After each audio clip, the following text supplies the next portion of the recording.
हमारे साथ बातचीत करने के लिए चिराग पासवान मौजूद हैं। चिराग जी, अपने पैतृक गांव आप पहुंचे हैं, आपने वोट डाला है, क्या कहें? मैं बस खुश नहीं, गांव आना हमेशा एक सुखद एहसास है और मुझे खुशी है कि गांव से मैंने उस रिश्ते को बनाए रखा। मैं अगली पीढ़ी को ये रिश्ता ऐसे ही सौंप के जाना चाहता हूं जैसे मेरे पिता मुझे ये रिश्ता दे के गए थे। गांव में परिवार है मेरा, मेरे अपने हैं यहाँ पर। मेरे नेता, मेरे पिता आदरणीय रामविलास पासवान जी से जितना बन पड़ा, उनकी क्षमता में जितना था, उन्होंने यहाँ के लिए करने का प्रयास किया। पर अब उनके जाने के बाद ये जिम्मेदारी मुझ पर है। मैं भी अगर इस रिश्ते को तोड़ लूँगा तो कौन उन जिम्मेदारियों को निभाएगा। तो उस रिश्ते की जिम्मेदारियों के एहसास के साथ आगे बढ़ रहा हूँ। चिराग जी, आपने अपनों की बात करी, रिश्तों की बात करी, तो आपके चचेरे भाई भी जो है वो मैदान में हैं, क्या कहें? देखिए, वो पारिवारिक विषय है। चुनावी रण में जनता को फैसला करना है। जहाँ तक रही बात व्यक्तिगत संबंधों की, ऐसी ऐसी बातें कही गई उनके द्वारा, और बल्कि मेरे भाई जिनका आप जिक्र कर रहे हैं, उन्होंने जिस तरीके से मेरी माँ के बारे में, मेरे बारे में, बल्कि परिवार के सबसे छोटे हैं वो, उसके बावजूद भी मैंने तो खैर हमेशा उन्हें आशीर्वाद दिया, पर मेरी माँ का, मेरे परिवार का दिल दुखाने में, परिवार के सबसे छोटा होने के बावजूद उन्होंने कोई कसर नहीं छोड़ी।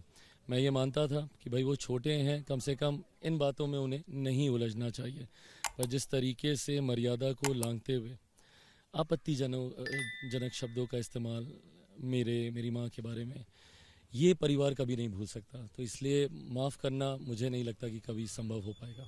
राहुल गांधी जिस तरीके से एसआईआर के मुद्दे पर बोल रहे हैं, उन्होंने कहा कि अब जो है वो सत्ता चोरी की जा रही है। बहाना, जितनी बार ये लोग ऐसी बातें बोलते हैं, एक नया बहाना तलाशते हैं। हार इनकी होने जा रही है, ये इनको पता है। राहुल जी की मैं समस्या को भी समझ सकता हूँ कि भाई कोई व्यक्ति कितनी बार हार का ठीकरा अपने सर पे लेगा।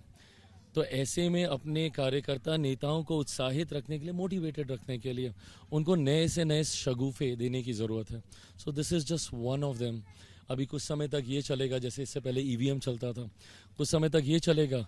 देन आफ्टर दैट वो फिर कुछ और बहाना ढूंढ के लाएंगे अपनी हार को सही साबित करने के लिए। ये सवाल, कितनी सीटें देख रहे हैं?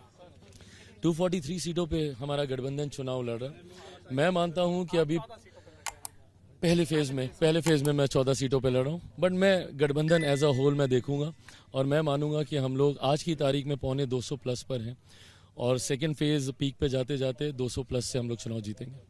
ठीक है, बहुत शुक्रिया हमारे साथ बात करने के लिए। तो आपने देखा, ये थे हमारे साथ बात करने के लिए केंद्रीय मंत्री चिराग पासवान, जो कि अपने पैतृक गांव आज पहुंचे थे और अपने मत का उपयोग करा है। इनसे खास बातचीत की है, काफ़ी सवालों का इन्होंने बेबाकी से जवाब दिया है और अपने जो पारिवारिक संबंध हैं, जो इनके चचेरी भाई यहाँ पर चुनाव लड़ रहे हैं, यशराज पासवान, उनके ऊपर भी कई बातें इन्होंने कही हैं। और साफ तौर पर चिराग पासवान का कहना है कि इस बार जो बिहार का ये विधानसभा का चुनाव है, इसमें पूर्ण बहुमत से एनडीए की सरकार बनने जा रही है। वीडियो जर्नलिस्ट संजीव के साथ उज्जवल कुमार, एबीपी न्यूज़, दिल्ली।